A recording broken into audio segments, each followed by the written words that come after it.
बच्चों लाजवाब सवाल है सेंटर ऑफ मास पे। एक बार क्वेश्चन देखते हैं क्या कहता है, मजा आ जाएगा आपको क्वेश्चन करके। अ ladder of length L is slipping with its ends against a vertical wall and a horizontal floor. At a certain moment, the speed of end in contact with the horizontal floor is v, and the ladder makes an angle of 30 degree with the horizontal. Then the speed of ladder's center must be. तो ध्यान दीजिए, इसमें बहुत सारे लाजवाब concept लगने वाले हैं। तो क्वेश्चन देखिए क्या है। सबसे पहली कहानी,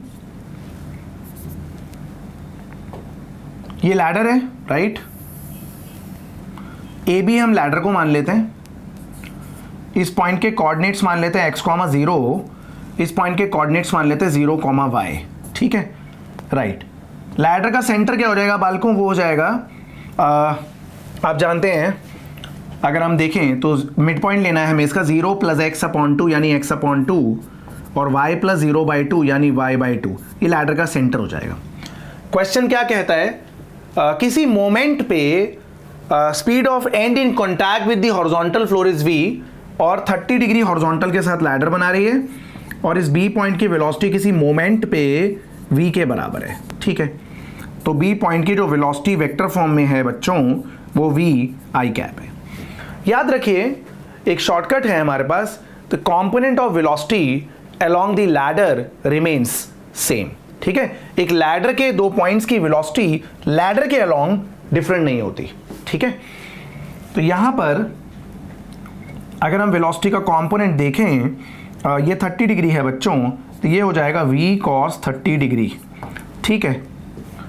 और अगर हम यहां पर देखें वेलोसिटी, तो a पॉइंट की वेलोसिटी va मान लेते हैं बच्चों, और वेलोसिटी ये 30 डिग्री है तो ये 60 डिग्री हो जाएगा क्योंकि टोटल 180 डिग्री है।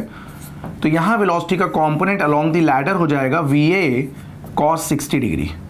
तो यहाँ से बच्चों हम दोनों a और b पॉइंट पे जो वेलोसिटीज़ हैं उन वेलोसिटीज़ का कंपोनेंट लैडर के अलोंग हम इक्वेट कर देंगे, ठीक है। क्योंकि लैडर जो है कि लैडर रिजिड है, उसके दो पॉइंट्स की वेलोसिटी अलग अलग नहीं हो सकती है, ठीक है।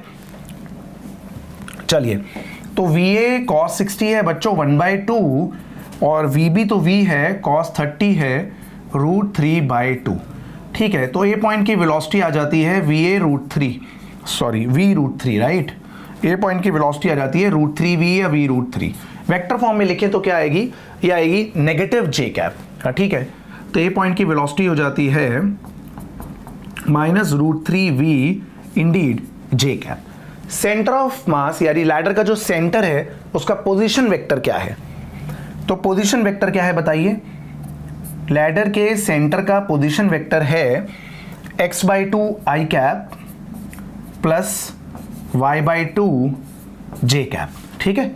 लैडर के सेंटर का पोजीशन वेक्टर है x/2 i cap plus y/2 j cap.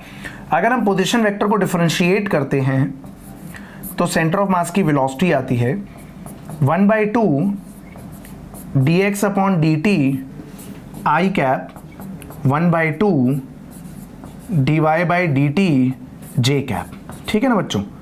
और dx/dt क्या है, वेलोसिटी का x कंपोनेंट जो कि v i कैप है, तो v i कैप बाई 2 आ जाएगा बच्चों, और ये आ जाएगा dy/dt √3v j कैप है जो कि √3/2v j कैप है। ये वेलोसिटी ऑफ सेंटर हो जाएगी। अगर आपसे इसका मैग्नीट्यूड पूछा जाए तो आप कैसे निकालेंगे मैग्नीट्यूड, देख लीजिए। तो वेलोसिटी जो सेंटर की है उसका मैग्नीट्यूड क्या होगा, वो होगा बच्चों v/2 का स्क्वायर प्लस -√3/2v का स्क्वायर, जो कि आएगा v²/4 प्लस 3v²/4 बालकों, जो कि v के बराबर आने वाला है। वंडरफुल क्वेश्चन है, ठीक है। ऑप्शन 3 हमारा करेक्ट आंसर आ गया है। काफ़ी बढ़िया क्वेश्चन है, एक बार में इंटरप्रेट करना मुश्किल हो जाता है। 2-3 कॉन्सेप्ट आपने सीखे। पहला ये सीखा कि वेलोसिटीज़ के कंपोनेंट लैडर के अलोंग सेम रहते हैं, लैडर रिजिड है तो दो पॉइंट की वेलोसिटी अलग अलग नहीं रख सकते हैं।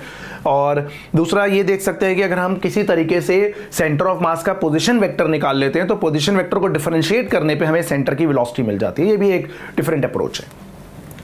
अगला सवाल देखते हैं बालको, क्या कहता है अगला सवाल। From a circular disk of radius r, a square is cut out with radius as its diagonal. The distance of the center of mass of the remainder from the center of the disk is. ठीक है, तो देखिए एक disc है बच्चों, एक otherwise continuous disc है, पूरी डिस्क थी, है ना। इस डिस्क में से आपने एक स्क्वायर कट कर लिया है, डिस्क में से आपने एक स्क्वायर कट कर लिया है, ठीक है, परफेक्ट है।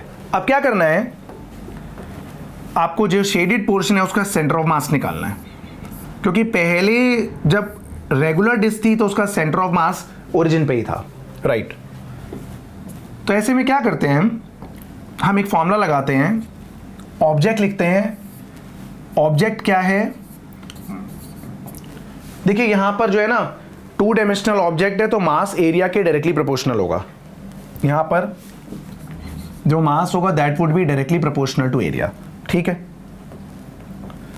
तो ऑब्जेक्ट के बाद हम उसका एरिया लिख देंगे और उसके सेंटर के कोऑर्डिनेट्स ऑफ सेंटर, ठीक है, ठीक है।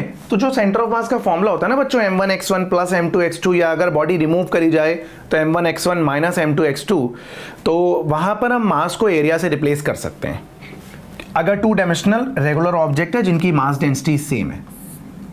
चलिए फिर, तो एक ऑब्जेक्ट है डिस्क, बड़ी डिस्क, दूसरा ऑब्जेक्ट है स्क्वायर।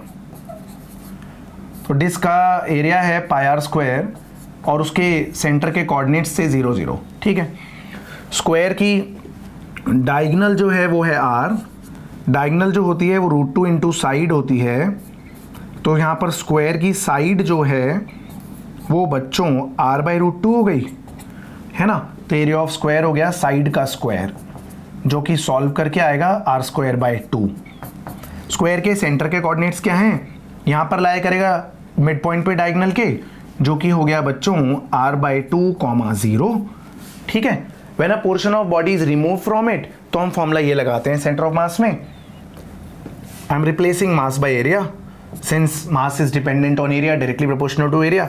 सो जो पोर्शन पूरा था a1x1, जो पोर्शन रिमूव हुआ है a2x2 divided by a1 minus a2, ठीक है। अब यहाँ पर a1 क्या है, डिस्क का एरिया, a2 क्या है, रिमूव्ड पोर्शन का एरिया, x1 y1 जब पूरे ऑब्जेक्ट था तो उसका सेंटर, और जो रिमूव्ड पोर्शन है उसके सेंटर ऑफ मास के कोऑर्डिनेट्स, ठीक है। पुट कर लेते हैं, देखिए यहाँ पर मैं डायग्राम इरेज करता हूँ।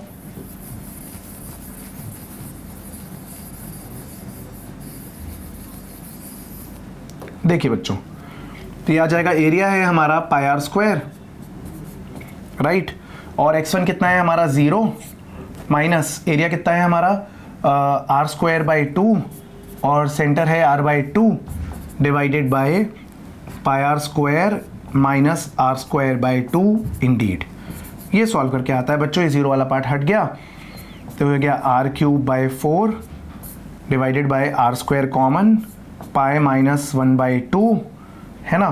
r² से ये गायब कर दीजिए, तो ऊपर बचा माइनस r/4 और नीचे बचा एलसीएम लेने पे 2π माइनस 1/2, ठीक है बच्चों। तो ये आ गया हमारा माइनस r/2 इंटू 2π माइनस 1, तो सेंटर लेफ्ट में शिफ्ट हो गया सेंटर ऑफ मास, और आंसर क्या आ गया, r/4π माइनस 2। नेगेटिव तो बस ये बता रहा है कि लेफ्ट में शिफ्ट हुआ है, ठीक है।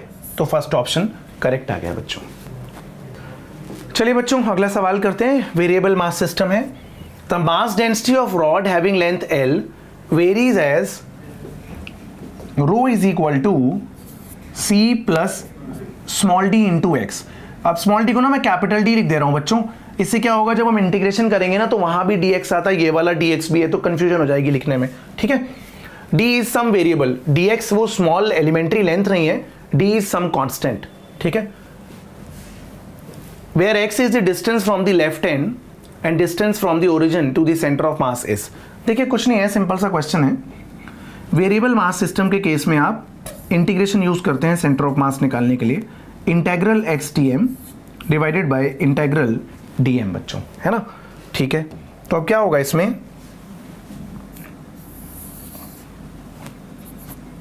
इंटेग्रल x dm क्या है, रो रो है हमारा c plus d x into d x, rho d x है dm, है ना, mass density into small length divided by dm है c plus d x into d x. Integration क्या होगा, 0 से l तक, 0 से l तक x बार क्या होता है, इंटेग्रल 0 से l तक c x capital d x square, है ना। मैंने स्मॉल डी को कैपिटल डी इसलिए लिखा है सिर्फ क्योंकि वो डी एक्स और स्मॉल डी एक्स में ना थोड़ा कन्फ्यूजन हो जाता लिखने में, राइट, आपके अंडरस्टैंडिंग में थोड़ी दिक्कत हो जाती कौन सा वाला डी एक्स कौन सा है। 0 से l तक बच्चों c प्लस डी एक्स, चलिए एनीवेज नॉर्मल इंटीग्रेशन है, चेक कर लेते हैं। देख लीजिए नॉर्मल इंटीग्रेशन है काफ़ी, ये आ जाएगा x का integration x square by 2, d x square का integration d x cube by 3, integral 0 से l तक, c भी था भाई, c भी था, ठीक है। नीचे आएगा इंटीग्रेशन में c x d x square by 2, integral 0 से l तक, है ना। तो x बार आएगा बच्चों c l square by 2 d l cube by 3, minus 0 मैंने पुट नहीं किया, सब 0 ही हो जाएगा, c l plus d l square by 2, ठीक है। अब आप यहाँ पर कुछ कॉमन ले लीजिए, लेट्स सी क्या आएगा।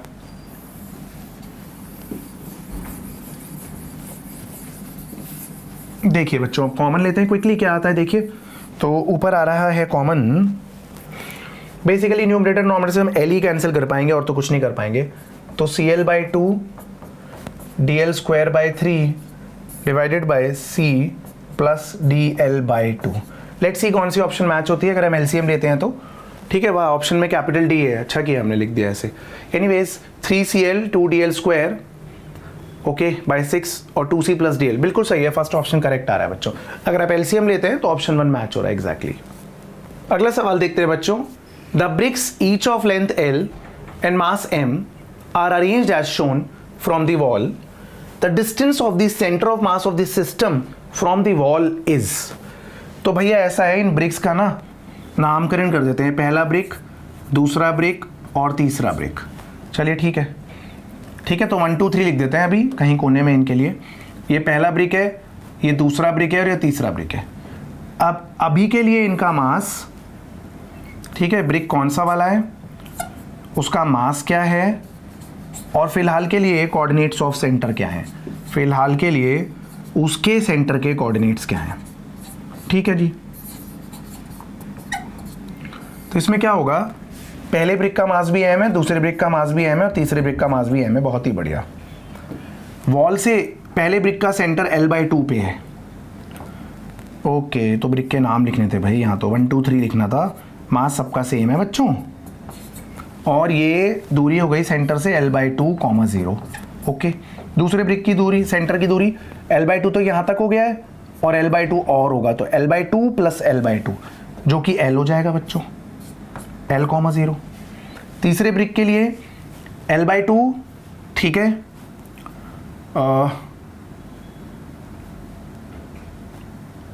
राइट, ये हो गया l/4, ये हो गया l/2, और इसका खुद का सेंटर कहाँ पे होगा, यहाँ पे होगा, है ना, तो रॉड से l/2 पे होगा, ओके।